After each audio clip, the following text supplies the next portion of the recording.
10 something a.m. It's August something. I don't know the date, but I do know this is episode 10. DS, that's Spanish for 10. We're having a great time. We got Pastor Pablo, Psychology Paul on the other side. We have no idea what he's going to open up with. Sometimes I'm just as surprised as y'all. Legit, I don't know what he's going to open up with today, but you know what? It's going to be special because it's our 10 episode that we've done here in Plano, Studio USA. And I'm excited, man. What we got today, Paul? Boom. Boom. August 18th is the day. You know, I didn't know what I was going to talk about till you started saying that, and then it hit me. The hypocrisy of everything. Me and my sister were sitting around talking about because someone in the studio said ex-wives.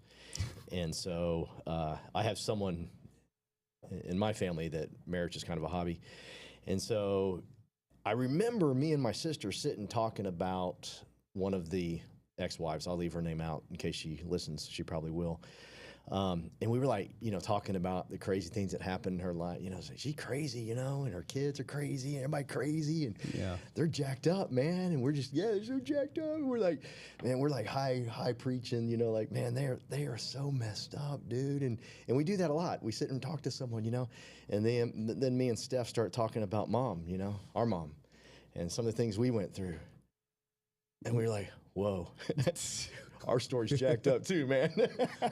Maybe we shouldn't point fingers. Maybe we shouldn't be like, God, they're messed up. Because when you really take a step back and you look at your life and you try to explain to someone, like if Stephen and I were trying to explain how we grew up and some things that happened, man, it doesn't look good. Yeah. It doesn't look good at all. So maybe, just maybe, we need to quit, you know, judging and getting so hypocritical on every single topic and every single thing. Like, I can make fun of Republicans. I can make fun of Democrats. I can make fun of all of them. I can make fun of Gen X. I'm part of Gen X. I love Gen X. I'm glad I grew up in the generation I grew up. I don't love everyone in Gen X like other people claim to do. Like, how the hell? I mean, no, my high school we didn't all love each other, but it's fun watching people get on. I'm proud to be part of Gen X. You hated half of them, bro. You're proud to be part of something like, okay, whatever. So I think we ought to just be careful. And I know as a leader, and the great leader that you are, we got to take a step back and say, hey, why is this person going through what they're going through? What's going on in their life, as opposed to just automatically judge. They're lazy, they're stupid, you know, whatever it may be. Yeah. You know, what happened in their life. Everyone has a story. And so I just thought about that. I do want to preface something I said last week. I talked a lot about, you know, if a real estate agent leads with how many years experience they have or how much education they have, they've lost me. I don't really care. That doesn't do anything to me. Tell me you're hungry. Tell me you want more out of life. Tell me you want to go achieve something. Tell me you want something big in life. You know, what is freedom to you? What is financial freedom? What impact do you want to leave? Who do you want to inspire? What do you want to do? And so I want to preface this. There's real estate agents that have a lot of experience that are great. Like, I got a good friend, Trisha Atwood. I've had the pleasure of interviewing her and talking to her, and I consider her a friend. And never once has that woman led with how much experience she has. Yeah, because you can't leave it at that. Can't be your identity. No. If your identity is your work, then you know there's something wrong. There's something deeper to it. Yeah, you know. Yeah, and when Trisha walks into a room, you feel it. Yeah, she's very confident in who she is. She's very confident in where she's going. She's very confident in who she wants to impact, who she wants to inspire. So I just wanted to preface that, because I'm not against people that got 10, 15, 20 years experience. There's great ones out there, but there's a lot that hide behind it. Yeah, a lot. And it's like, I don't want you to hide behind that. Let's talk about what you're going to do. And more importantly, and that's why I like hanging out with you youngster, young money. Young money, that's good. Young money. I like hanging out with you because you're always talking about where you want to go. I don't think we've ever had a conversation about where you were. Well, I guess we have on a serious note, but that's not the majority of our conversations. The majority of our conversations are what are we going to do? What are we going to tackle? How are we going to find that next, you know, Deco? How are we going to find that next Linda? How are we going to find that next Kevin? How are we going to find these winners out there? And so when your thought process is like that, it's like fun to hang out with you, you know? Absolutely, man, because there's always something new to do. Yeah. You know, we're not looking back, resting on our laurels. Like, what we accomplished is what we accomplished, but we're not done yet. We're still looking for the future, and we got more lives to impact, more people to help, and that's the philosophy of what we're doing. Like, no one wants to be in this rat race. Yeah. I think that's what's really pushing me to go as hard as I'm going in now, because I just look at it everywhere. I mean, I've seen it with my grandparents. I've seen it with my family. People just work sometimes. God bless my grandmother, but, she worked for a lot of her life, retired, got cancer, and didn't get to enjoy the rest of it as she truly deserved. Yeah. And that was really an eye-opener to me. Like, hey, there's more to life to this. There's more to life where we can spend doing the things that we want, help the people that we want. And, to Linda's point, wake up and do whatever you want. Amen. Right? And whatever you want is whatever you want. It could be good or it could be bad. And I'm choosing it to be good to help other people break through that curse and live life how it should be. Yeah. So I appreciate you, Paul. Tell me more about the rat race. You said you don't want to be on you said no one wants to be on the rat race. What is the rat race to you? Well, because I kind of think about it. You hear it all the time. It's like the midlife crisis. When people hit it like, oh, I'm 50 years old, I'm hitting midlife crisis. Dude, you're past that already. Life expectancy is like 72, 76, 80 if you're lucky, 90 if you're really lucky. Yeah. So the moment you get to your 30s and 40s, you're kind of already there, right? It's also a psychology thing, but your life psychology is one thing, but physiologically is another thing, So we weren't made to put on this life or this earth to just work for somebody else. Like, we were made to enjoy it. Like, we have kids, we have families, we have hobbies. There's more to life than just work. So it's kind of to the point that you're talking about when real estate agents or anyone in any profession say, oh, I've been doing this for some odd years. Well, that's cool. But who are you? What's your story? How did you get there? What makes you tick? What makes you get out of bed? What makes you cry? Yeah. What do you not like? And I think people should lead more with that, because in the day of AI, influencers, content creators, there's a bunch of fake shit out there, and people can smell through that. We've been through it so many times now that you can see it, and it's really refreshing to see someone who is just themselves, unapologetically themselves, and I think that's amazing. We lost that, man, somewhere in the mix of this. Yeah. So my grandfather always told us he was going to live to 132. Mm-hmm. And so I remember that as a little kid. So then somewhere along the way, I started telling everybody I was going to live to 112. Ironically, I'm at my midlife crisis right now. Yeah. I'm 56 right now. Right now, I'm at my midlife crisis. After we leave here, I'm going to go buy a red Porsche convertible. With the red seats? Red seats. What else should we do with a midlife crisis at age 56? No, man. Anything you want. Anything I want? Get new tattoos. Get new tattoos. Join a run club. Join a run club? Man, this is getting boring, man. I want to do something crazy. No cocaine, nothing? Shit. Okay. All right. Well, we'll have more viewers because of that right there. Anyhow, last time we did anyhow. Yeah. But, so I'm at midlife crisis, apparently, but that doesn't matter. What matters is, who do you want to impact? Who do you want to serve? You said something I want to hear. I want you to tell me this. Yeah. You said, what makes you cry? What makes you cry? What makes me cry? What makes you sad? Damn, you just got me there. What makes me sad is people hurting, and there's a way out of it. Yeah. I see myself as an empath, and thanks to Jennifer, my wife, and thanks to my daughter Eleanor for helping me be compassionate. But I just think it's sad sometimes when someone is down and out and they don't think they could get out of it. Yeah. There's always the light at the end of the tunnel, and I just want to help people get there, whether it's through financial or spiritual, mentally, whatever it is. Like, I want to help people. So it makes me sad when people don't get to achieve the things they set out to do. Yeah. For whether it's illness, sickness, or whatever that happens, like, there's a lot of things left unturned that I think everyone deserves to at least have some sort of happiness and dreams achieved. Yeah, I think one big one is fear. Yeah. It's not always illness, it's not always sickness, it's just the fear of not doing something, not moving, not going forward, and they just sit and they have so much untapped potential they never used.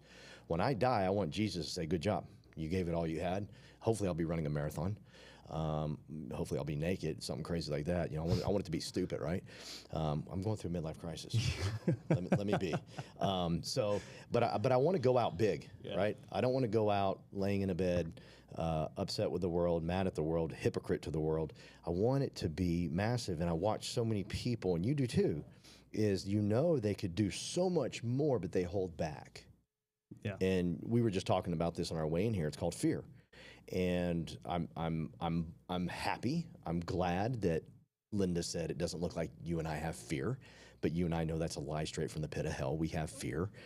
We all have fear. Fear is in the Bible more than any other word, I believe. I mean, and the reason it's in the Bible so many times is God knew we would fear. And so he's trying to say, don't fear. So he knows we're going to fear. So we're all going to have fear, but it's can you act in spite of that fear?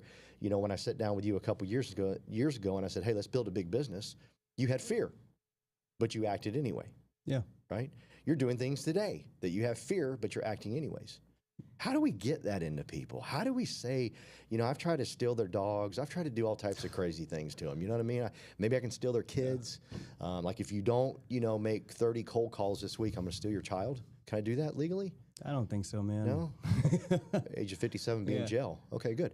I mean, can I steal their dog? There's got to be something we can do because they're just holding on and they're waiting. Brandon, how do we get people to work in spite of that fear? I don't know, man. I think just thinking of, hey, what if? The question's what if? Like, I think that's a very daunting question. Like, what if I actually put in all I could have put in? You know, like, what if I actually achieved it? Yeah. I think staring at the future self of what if I didn't, you know, I think that's pretty scary in itself. It's almost like, what is that? That one Christmas Tale? Where it's like the ghost of future past where he sees all the bad stuff he's done. Oh, yeah. It's kind of like that. Right. If you have a big enough dream, if you really want it, you're going to work towards it. So maybe your dream's not big enough, or maybe you have the wrong dream. Yeah. I think with anybody who has a goal set in mind that they know for a fact they're going to get it, they're not scared of failing. Michael Jordan was never scared of taking the game-winning shot. Even if he's missed a bunch of them, he's still going to take that damn shot. Same thing with Kobe Bryant. Tom Brady, you name all the professional athletes, they probably were scared, but not in that moment. Yeah. They seized that moment. Yeah. So the only way I've learned how to do this over the 20 years that I've been leading people really, truly is stories. That's it. And that's why we're doing the workshop this Friday, is to put another story up there for someone in the audience to say, I'm not doing everything I can. I can do more. Because that's where it changes. It's not a feel-good thing. It's not, I hate when people leave one of my workshops. It just felt so good. Everything felt so good. Well, we could have done drugs. Drugs, they make you feel good too. You know what I'm saying? Could have got it done in a quicker amount of time too. Yeah, we could have listened to some Black Sabbath, gotten really high. It'd have been fun. However, I don't want it to be that. I want it to be impactful where you're like, you know, shit. Denise is up there smiling. She's a widow, for crying out loud, of only a couple of years. She's raising kids on her own. She didn't expect to do that. She didn't ask for that. She could be bitter and angry and pissed off at the world, and we'd probably all give her a freaking pass. We'd probably all hug her, but she doesn't. So when you hear stories like that, that's the only way I know how to get people out of their own freaking way to say, shit, what am I doing? And I know this because it was me. In 2004, 2005, it might have been, I started in 4, but it was 2005, January of 2005. I told you about Fitz talking from stage. And I'd been hanging around Fitz in his office in Addison for a month or so, just checking things out. And we go to Atlanta, Georgia to a big convention. He gets up on stage. Holy moly. And he'd start talking about the stories of him and Heather and the challenges they had to get where they got. You know, they couldn't afford, she was at this is back when Kmart was here. She couldn't even use her credit card at Kmart to buy toilet paper. Toilet paper. Well, she wasn't buying stupid crap. She was buying toilet paper. And she had no money. And she had to call her husband, and they were crying like, how did our life get here, right? And then I heard so many stories. Oh, here's another story that got me. This story fired me up. When he first moved to Dallas, the owner sent him here from North Carolina and said, go open Dallas up, make Dallas yours. After a couple of months of being here, he was failing miserably. The owners flew down, and they came to get him to take him home. They came to take him home. And he's telling this story. And he said, no, I'm not going home. I came here to succeed. And he excused himself, and he went to the bathroom, and you know, no one saw it, but he said he was hitting the walls, angry, pissed off, snot coming out his nose, crying. It was an ugly cry. His wife's there, by the way. His wife's hearing this. Y'all need to go home. He's got to go out there and convince the 3 owners and his wife, we ain't leaving. I came here to win. And man, as he's telling that story, man, I'm crying. I'm like, oh my God, I got to quit being such a wuss. I got to get after it. There's so much more inside of me, right? Yeah. And so he goes back and he sits down and says, I'm not leaving. And they said, no, we weren't asking you, you're leaving. He goes, I'm telling you right now, I'm not leaving. And I want to cry right now telling you the story because it's that powerful. And he stayed. And he's made multi-million dollars. He sold his company just like I did for 8 figures. 3 beautiful kids. You know, I mean, it's a storybook story. It's American dream, baby. It's the American dream. And he looked at those guys and said, no, I came here to win. And I was like, you know what? Because I'm in the audience, I'm having panic attacks because I can't afford my cars, I can't afford my house, I can't afford to feed my kids, I can't afford to feed my wife, I can't afford nothing, right? And I had panic attacks the whole time, but he's up there doing that. And I'm like, I'm gonna fix this. I'm gonna fix this. If he can tell those men no, I'm gonna fix this. And so that's the only way I know how to get people over the fear or get them to act in any way is to hear another story. And we get a great story this coming Friday from Ernesto. And like if you're in most fear comes from ego. Let's be real. Yeah. You know, I don't want to embarrass myself. That's ego. You don't want to make a fool of myself. Ego. You know, just all that crap. You know, and the crazy thing is, once you get over that ego, like there's so much success on the other side. Oh my God. Like, you know, why are you scared? There's so much comfort. Yeah. On the other side. It's like going back to like, why are you scared? You know, there's a timetable of our life expectancy. Like, it's not going to matter. Yeah. You know, a year from now, let alone a couple days later. Like, we're not that important. People got their own stuff they're dealing with. Like, you really think they're gonna? You really think I remember what you said on a Tuesday at 10:30 a.m. on August 17th? No. Yeah. You know, they got their own. Exactly. Die naked running a marathon. Yeah. I mean, you know, maybe clips of that will pop up and they'll get images of it. When I'm running for president? Yeah. But it's like, you know, why? Yeah. What do we have to lose? Yeah. I can tell you what we have to lose. Our dreams, our self-confidence, our, you know, things that we want to do. That's on the other side of you picking up the phone or making that text message or DM or making that video. Like, everything you want is on the other side of the work that you're avoiding. I got that from Alex Hormozy, I think, but it's true. Yeah. You know, like, we need to get over the fear and just do the damn thing. And that's why I brought it up, because I just want people to make sure they're hanging out with people that have great stories. See, a great story ends in victory. Okay, don't be hanging. You got to be careful. You're not hanging around a bunch of people that are always talking about the misery. We used to call it REM, recognition, information. Not none of that was different. That was meeting. Never mind. Dream, struggle, victory. We call it dream, struggle, victory. What's your dream? What's your struggle? What's your victory? Now, if you don't have a victory, you don't tell your dream. You can tell your dream, but don't tell your struggle. But when you have the victory, then you can tell dream, struggle, victory. That was the speech everybody gave. So if you got up on stage, your speech was dream, struggle, victory. And if you're saying to yourself, well, I ain't got a victory, then only talk about your dream. Only talk about your dream. But I want to talk about my struggle. No one cares. And more importantly, you don't need to hear the struggle anymore. That is so well rehearsed in your head. All your failures, all your screw-ups, all your mess-ups is so freaking well rehearsed. Like you got an autoplay. You could walk away and the shit just keep playing. That's horrible. That what it's doing to you is killing you. So dream, struggle, victory. When you got the victory, then we can share the struggle. And so make sure, you know, and that's why I like the people that we're hanging out with, is there is a victory. And if there's not a victory, they're talking about the dream, not the struggle, right? Yep. I can't impress that enough. Hang out with a group of people that talk like that, because that's what's going to change you. Fitz changed me. And many other stories changed me. I mean, many other stories over the years. That's why, you know, I loved, I got to meet Chris Gardner, the guy that wrote The Pursuit of Happiness. Will Smith played his part. I got to meet him, and I wanted to meet him because that was a cool story. Like, how did you do that? Like, how did you raise a kid? And he goes, did you read the book? I said, yeah, the book's worse. He goes, yeah, it was a lot worse in the movie, right? It's like, so if he can do that, right? And that it gets you fired up. So we got to get people around, and they got to hear the stories. That's why I love Goggins. I mean, dear Lord. I mean, I just feel like a wuss every time I listen to him. I feel like I can run a marathon and have my best time, listen to Goggins, and like, shit, I got to train again. There's something wrong with me, right? And why? His story. His story is so impactful. And that's why I want to get, with every ounce of energy that you and I have, Brandon, I want people to learn how to tell their story correctly. Yeah, because you don't know how many people relate to that and how many people you can help out. Yeah. You know, that people follow people that are relatable in that sense. Yeah. Like, you could help somebody get out their comfort zone or help them achieve what they want achieving, knowing that there's someone else out there that's just like them in that sense. Like, there's power in community. Yeah. And we have the right community, man. So appreciate you, Paul. Hey, I appreciate you, and that's why I'm so excited about Ernesto being there, because his story, there's going to be people, and they're like, okay, I got no excuses. I really got no excuses. The dude was a doctor in his home country. He came here and drove a freaking Uber truck. That's why I love Charlie from the Ace Team. I love his story. He was a nail technician. Freaking nail technician. Now look at him. Bad to the freaking bone. He did everything, man. He did it. He did do everything. Yeah. Construction manager, like that dude from A to Z, he did it. And he failed his test 10 times, I think. I'm telling you, man. But look at that. Yeah. And look where he's at now, what he's building with Alex and the Ace team. It's so rewarding. It's so much fun because you got to hang out with people like that because we're looking for fighters. Who are we looking for? Who would be the ideal candidate?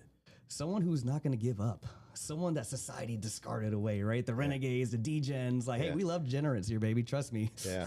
I used to be one of them. Yeah. So come on over. You still are. Yeah, I know. But we're looking for people who don't give a flying F. Yeah. You know, like that's the attitude we got to have because life is going to beat you down. People are going to beat you down, but we don't give a F because what we believe in is so strong that we'll take those punches to the face and still walk them and say, what's next? Yeah. You know what I mean? Like that's what I want. You get hit with an objection, cool, go to the next one. Yeah. Or hey, what's the next objection? Like people who just don't stop. You get cold called, someone cusses at you, you laugh. Yep. I love that stuff. Yeah. It's funny too, because you know, if you're one of my leads or clients on here, and we had an appointment, and you stop responding back to me, I treat it as a game. I send you gifs. I call you out. You know, it's fun. It's a game to me because honestly, I know what I'm doing matters, and I know what I have is valuable. That I'm gonna help you until you say no or F you. Yeah. Either or, I'll still laugh at it, and you're not gonna waste my time. Yeah.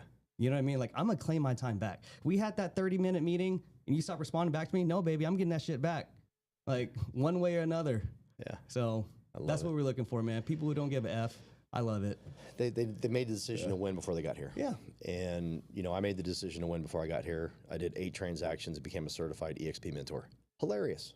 It's funny, right? It's funny to think. And people are like, yeah, I did it. 8 in 1 year. It's okay. It's not that hard. Calm down. But I came here to win, so I figured it out. Yeah. And when you come here to win, or you have that attitude you just mentioned, you're so easy to train at that point.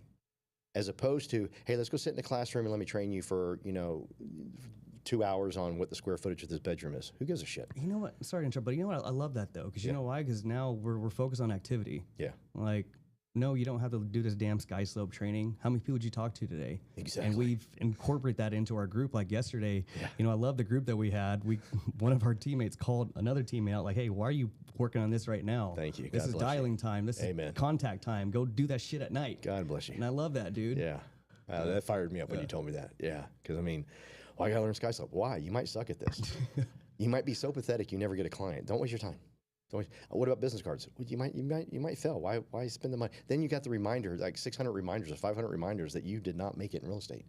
Go talk to somebody, right? Yeah. There was some. Go ahead. Good thing they're free at EXP, the business cards. So you spend no money on it. But you still have a crap load of memories that you screwed up, man. That you were in fear. That you learned sky slope instead of learning how to have people skills and talk to someone.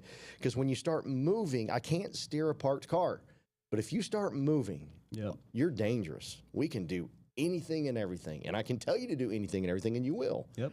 Go knock on a door in Detroit. Yes, sir. I'm in Detroit knocking on doors. Why are you knocking on my door? You sent me this lead. You wouldn't answer the phone. Oh, wow. Yeah, this is me. Exactly. Yeah. Exactly. Yeah. And they were like, well, I didn't think you'd come here. I said, well, I didn't think I'd pay $25 for this. You not answer. Here, I'm right here. What do you want to do about it? I mean, and we literally walk in and write life insurance, you know? And now I'm going to stop. I'm going to get off on a tangent there. But you got to move. You got to move. You got to move. So thank you for always moving. Thank you for always moving in the right direction. Real quick, who do you want to impact? Who do I want to impact? Yeah. A bunch of folks like me, in that sense, you know? What people like you in what regard? Because, man, growing up, oh, you're the troublemaker. And, oh, shit. I love this, but I hate it at the same time. I remember I was helping this one lady out, all right? And she was asking about my business. And I was like, oh, how I pay myself. I was like, oh, LLC, S Corp, da-da-da. I just kind of just said off my back end stuff. And she was like, who would have known? Who would have thought? And I stopped there and I said, I did.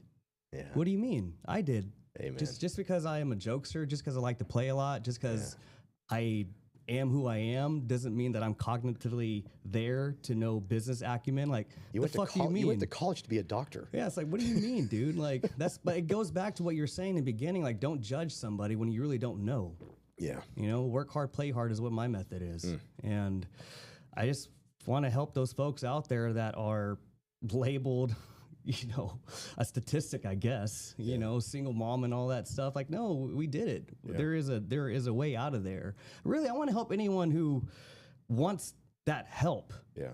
Like you said, you can't steer a parked car.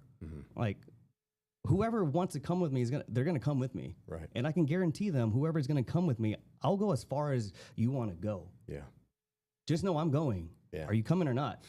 That's Simple as that. Yeah, simple as that. I want to impact people that deal with addictions. I want to impact people that, like you said, are down and out. And the only way I know how to do that, Brandon, is to be successful in real estate. Real estate's just the vehicle for you and I. Yep. And so many people are so like, oh, I got to be successful in real estate. I got to be successful in real estate. Whereas you and I, we've gone further.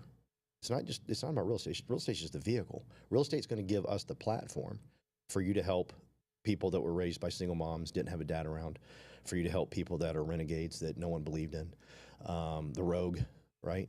For me, I get to do it to help people I get to tell my story. I get to tell other people's story about addiction. I don't watch the news, you know that. I can't stand the news. I haven't watched the news since Fitz told me to quit watching in 2005. And what's cool is my kids have never watched the news either. But unfortunately, it shows up on Facebook, Instagram, MySpace, TikTok, everything.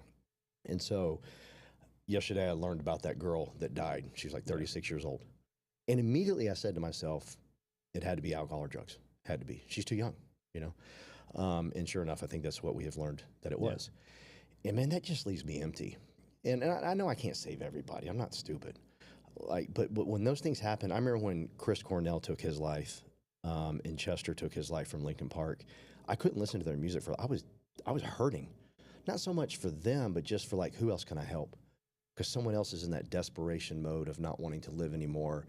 And I'm living proof you can live on the other side of sobriety, and it can be so much fun. Oh my God, so much fun, and so rewarding. And just the people you get to meet and hang out with and do, and you realize you have this crazy freedom you thought you didn't have by giving up alcohol or drugs or whatever. And I just want to share that with more people, Brandon. And the only way to share that with more people is to be successful here, right? I've got a platform to be successful here. And so I love the fact that you just want to impact people first. And then, oh yeah, we'll teach you real estate along the way. Yeah. Because your vision has to be bigger than real estate. Great running backs will tell you, the ones that score tons of touchdowns, they do not look at the goal line.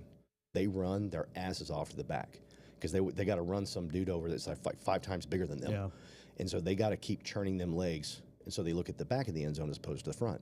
The ones that never make it and we never talk about, they were always looking at the front. That's the real estate agent. I got to get good in real estate. I want to be a pro in real estate. I want to be whatever it is. I think you need to be a pro in something else. And real estate's just the vehicle. It's the greatest vehicle in the world. You can make more than a doctor here, right? And so it's like insane. So thank you very much for having a big dream and big goals. What would you say for someone that joins our team? What would I say to someone who joins our team? Yeah, they join our team day one. I just joined your team day one. What would you say to me? Get ready, buckle up. Get ready, buckle up. Buckle up, baby. This is about activity, not classroom bullshit. We can read stuff any day. It really, the people join, what we do is, okay, what books are you reading? How many times, what's your fitness goal? Are you getting active? Because you got to build within first. Yeah. So train the mind, train the body, and everything else comes with it. So get ready, buckle up. Get ready, buckle up. I like it. All right, wrap us up, Young Money. Man, I think that's on you, Paul. We did It's on me? Yeah, it's on you today, man. I open, you close. All right. Stop being a hypocrite. Yeah. You got to, because no kidding, we can sit around and judge everybody all day long.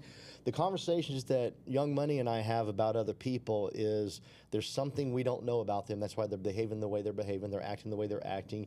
Not, oh, he's a piece of shit. Oh, he's this. Oh, he's a Republican. Oh, he's a Democrat. He's this. He's that. We're just like, what can we do to get through to this person? Because they're going through something and we just don't know what it is yet.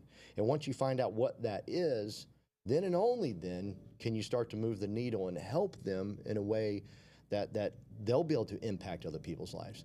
Because right now, if you just come in with this surface level, well, how many transactions do you want to do? What's your financial goal? Important stuff, and we will go over that, no doubt. We're going to get crazy focused on that stuff because life is beating you down and we want you to have the biggest breakthrough of your life. Oh, come join us August 21st. Yep. Because we got some fighters, and we're going to have you pose with the two greatest fighters ever. My man Rick from Studio USA is putting up this little platform area where the two boxers are right there, and we're going to have photo ops where you can get up in there and you're going to tell the world your breakthrough is coming. I love you. Go get yours. I am definitely getting mine. Adios. Boom.